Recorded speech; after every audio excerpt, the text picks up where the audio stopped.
All right, so let's talk about Superior Spider-Man. This has been one of my favorite comics for a long time. I was a really big fan of the original Superior Spider-Man run by Dan Slott. It's like, I think it was his best work. Not the greatest book in the world, but it was fun. It was different. Is the concept of a villain winning and then, trying to be a hero by using villain tactics. It was different and a lot of fun. Came to an end, and now they recently brought it back because the character was very popular. So he's back now. He's in like some hybrid body that is a combination of Otto Octavius DNA and Peter Parker DNA. It's really strange, but what's going on here and what made this issue so good is they bring Norman Osborn in, but they don't bring in regular Norman Osborn. This is Spider-Man Norman Osborn. It came from Spider-Geddon. Basically, he's a Norman Osborn of a different universe that has Spider-Man powers. And what I like about it is it gives Otto his own version of Norman Osborn, and it doesn't encroach on Peter Parker's. So they had a falling out during Spider-Geddon, and now he's here to pretty much take him down. And it starts off really good. There's some really good stuff here. He's here to just destroy Otto Octavius' life. He set up a whole thing. You get some really good stuff here between him and a supporting cast that's been developing, and they've been doing a really good job giving him his own supporting cast, which is important. You have to have a supporting cast for a character to work. Spider-Man has an extensive one.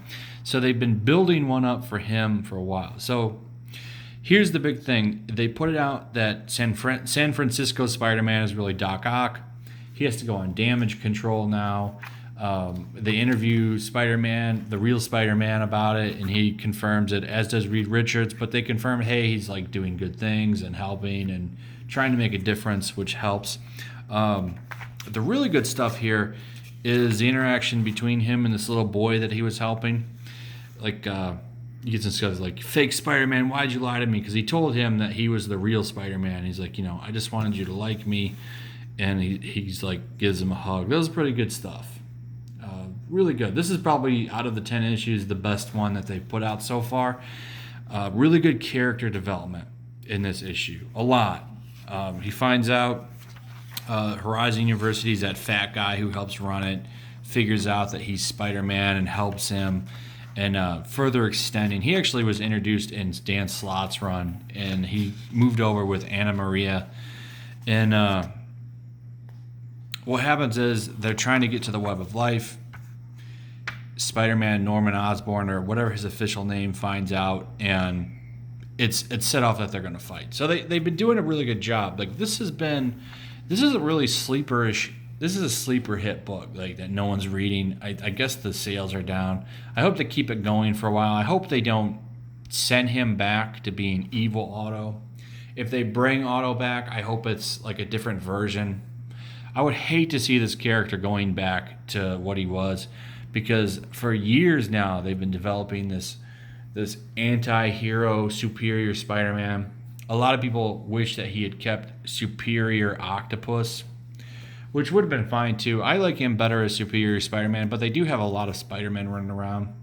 I would have been fine with that either way, but I'm hoping that they don't revert him back to being a villain. That would really suck, because I really like him, and I really like this character a lot. And I think it's interesting that they're going to have like his own showdown with Norman Osborn. Like, I'm really looking forward to where this book goes. This has been one of my favorite books for a long time. So I guess we'll see what happens. I was really into Scarlet Spider, sorry. That run that was going on for a while, and they canceled that. Same color problems. The coloring in this book I don't like.